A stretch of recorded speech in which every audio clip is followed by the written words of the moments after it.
marunong kang mag-English, maaari marunong ka pang mag-Inchik, magbahasa, pero salita ni Allah, hindi ka marunong magbasa, yan, napakalaking kapintasan nga. Hindi ba tayo bilang mga negosyante, hindi naman tayo marunong magbisaya before, hindi nga tayo Bisaya eh. Pero paano tayo natutong magbisaya, mga kapatid? Dahil sa pinagsumikapan natin, kasi hindi natin mauunawaan yung mga customer, yung bibili sa atin, kaya na-force tayo, na-oblige tayo na matutong magbisaya. Di ba? Kung uobligahan natin na matutunan yung pagbabasa ng Quran, kaya natin gawin yan. Pero kung lagi na lang may excuse, talagang mapapako ka sa sitwasyon na yan. Maaring mamamatay ka na lamang, hindi mo pa natutunan basahin ang aklat ng iyong Panginoong Allah subhanahu wa ta'ala. Huwag naman sana magkaganon, mga kapatid. Kabilang sa mga napakagandang paraan kung papaano natin sasalubungin ang mabiyayang buwan ng Ramadan ay ang pag-aaral sa banal na Quran. Sino man ang hindi pa marunong magbasa sa aklat ni Allah subhanahu wa ta'ala ay pag-aralan niya na po ito. Ang buwan ng Ramadan ay buwan ng Quran. Dito ibinaba ni Allah subhanahu wa ta'ala ang malwalhating Quran. Ang buwan ng Ramadan ay napakamainam dito yung pagpaparami ng pagbabasa ng Quran.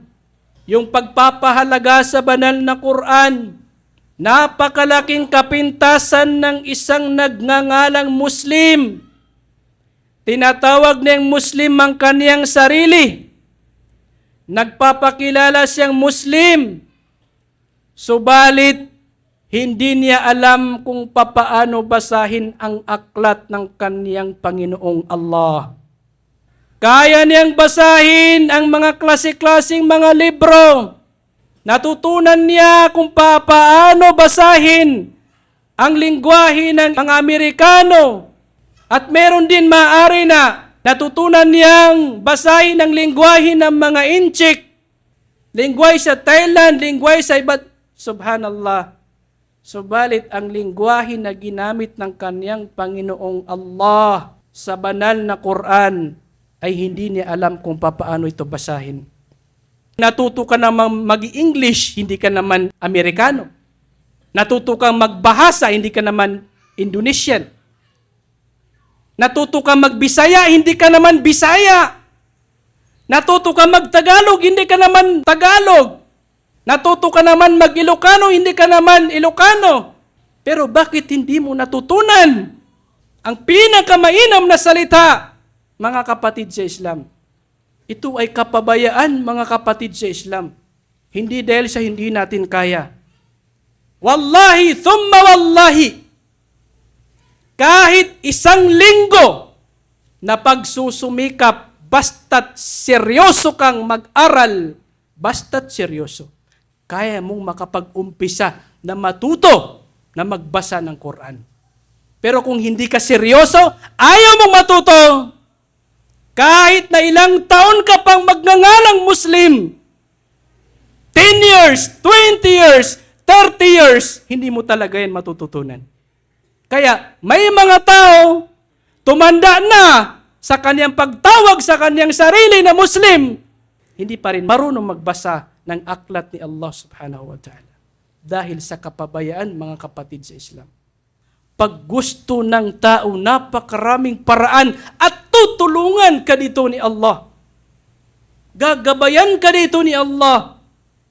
Pero pag ayaw ng taong matuto, marami kang dinadahilan pero hindi yan tatanggapin ni Allah ng mga kadahilanan, mga kapatid sa Islam. Huwag niyo pong maliin ang pag-uunawa ninyo sa aking sinasabing ito, mga kapatid. Dahil sumpaman kay Allah, wala akong hangad na insultuhin, maliitin, i-down ang mga hindi marunong magbasa ng Quran. Bagkus ang tanging hangarin ko ay maunawaan natin ang katotohanan na kapintasan ng isang nagngangalang Muslim na hindi siya marunong magbasa sa aklat ng kaniyang kinikilalang Diyos na si Allah subhanahu wa ta'ala. Gayong marami namang paraan. Lahat ng mga maaaring kaparaanan na pwede sa Islam gawing tulay ng mga ulama, mga ustad, mga mangangaral sa Islam para may paunawa sa atin ang ating relihiyong Islam ay ginawa ng ating mga ulama. Maging sa social media, walang pagkukulang dito ang ating mga mangangaral. Kaya nga mayroong mga online class, online tajwid class, online muhadara. Wala tayong excuse sa kabilang buhay, mga kapatid sa Islam. Hindi ba't yung anak natin na nagsisimula na magsalita, sa umpisa, tatawagin ka niya na B. Kung abi ang ipapatawag mo sa iyong sarili, tatawagin ka na B. Kung umi naman, tatawagin niya yung umi niya na Mi. Hindi kumpleto, hindi niya kayang bigkasin yung abi. Pero B, kaya niyang bigkasin. Kahit B lang, tuwang-tuwa ka na, hindi ba kapatid?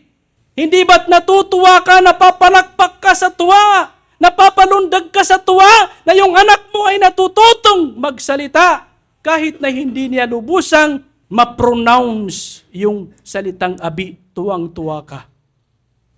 Subalit kapatid, ano kaya kung how many years, 15 anyos na ang iyong anak, 15 years na ang iyong anak, B pa rin siya ng B sa'yo. Ang tawag niya sa'yo, B. Natutuwa ka pa ba? Ikatutuwa mo pa ba yun?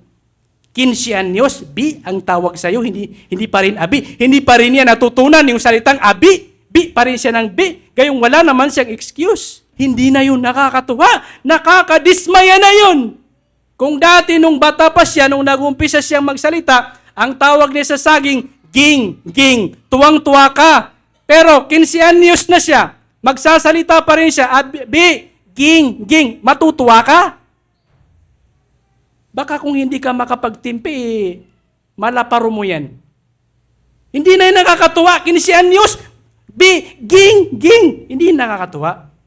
Nung ginabayan ka ni Allah sa Islam, pinasok mo ang Islam, nagbalik loob ka kay Allah subhanahu wa ta'ala, at kabilang kasabay na yung pagbabalik loob kay Allah ay ang paghahangad na matuto sa Islam kung paano basahin ang aklat ni Allah subhanahu wa ta'ala. Sa umpisa, hindi mo yan ma-pronounce ng maayos yung mga salita ni Allah. Normal, natural, bago ka pa lang nagbabasa. Nag-aaral ka pa lang. Kahit na mali-mali yan, ikinalulugod sa iyo yun ni Allah. Kahit na maling-mali yung pronunciation mo, yung pagbigkas mo. Bakit siya nalulugod sa iyo? Dahil nga nakikita niya sa iyo na ikaw ay nagsusumikap na matutong magbasa ng Quran.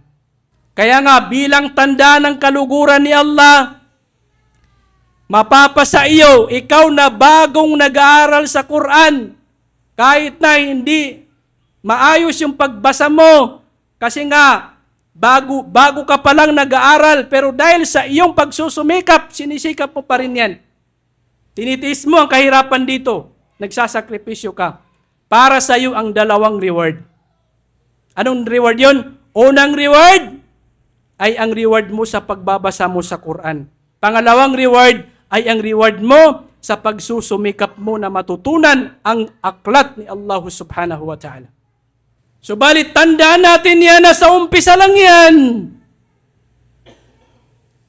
Kung mananatili ka sa sitwasyon na yan, na hindi mo mabigkas ng maayos ang mga letra ng banal na Quran, na kung saan nag-10 years ka na sa Islam, nag-15 years ka na sa Islam, nag-20 years ka na sa Islam, nag-30 years ka nang nagpapatawag na Muslim o nagngangalang Muslim, na natili ka pa rin sa sitwasyon na hindi mo mabigkas-bigkas ang mga letra ng aklat ni Allah subhanahu wa ta'ala, gayong wala kang excuse na natili ka sa sitwasyon na yun dahil sa kapabayaan na yun.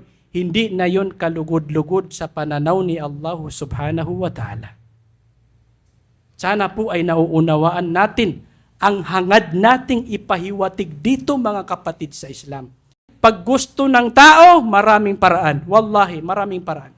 Pero pag ayaw, maraming dahilan. Talagang marami kang idadahilan. Pero walang ni isa sa mga idadahilan mo na yan ang tatanggapin sa kabilang buhay. Tatanungin ka ni Allah, bakit hindi ka natutong magbasa ng Quran? Marami kang dahilan. Ganito kasi, ganito. Kahit 1,000 pang dahilan yan, walang ni isa ang tatanggapin dyan ni Allah subhanahu wa ta'ala. Tandaan natin yan, mga kapatid, sa pananampalatayang Islam. Idadahilan mo na walang ustad sa iyong lugar. Wallahi, mga kapatid, napakaraming ustad na handang magturo. Kahit sa online, wala kang excuse sa kabilang buhay, mga kapatid. At ito ay waqi'i. Ito ay nangyari talaga, mga kapatid, experience na mayroong nag-Muslim dito. Ilang buwan lang natuto ng magbasa ng Quran. At saksi ako sa mga batang yon. Tinanong ko sila, paano ka natutong magbasa ng Quran? Hindi naman kita tinuruan. Hindi naman ako nagkaroon ng oras para makapag-focus. Ustad, dahil sa online, dahil sa pag-aaral ko sa online, natuto ako magbasa ng Quran. Mga kapatid, wallahi, pag gusto natin, napakarami tayong paraan. At tutulungan tayo ni Allah. Si Allah yung mag-guide sa atin tungo sa mga daan, patungo sa makakabuti sa atin. Pero kung ayaw nating matuto, talagang mapapako ka sa sitwasyon na yan. Maaring mamamatay ka na lamang, hindi mo pa natutunan. Basahin ang aklat ng iyong Panginoong Allah subhanahu wa ta'ala. Huwag naman sana magkaganon, mga kapatid.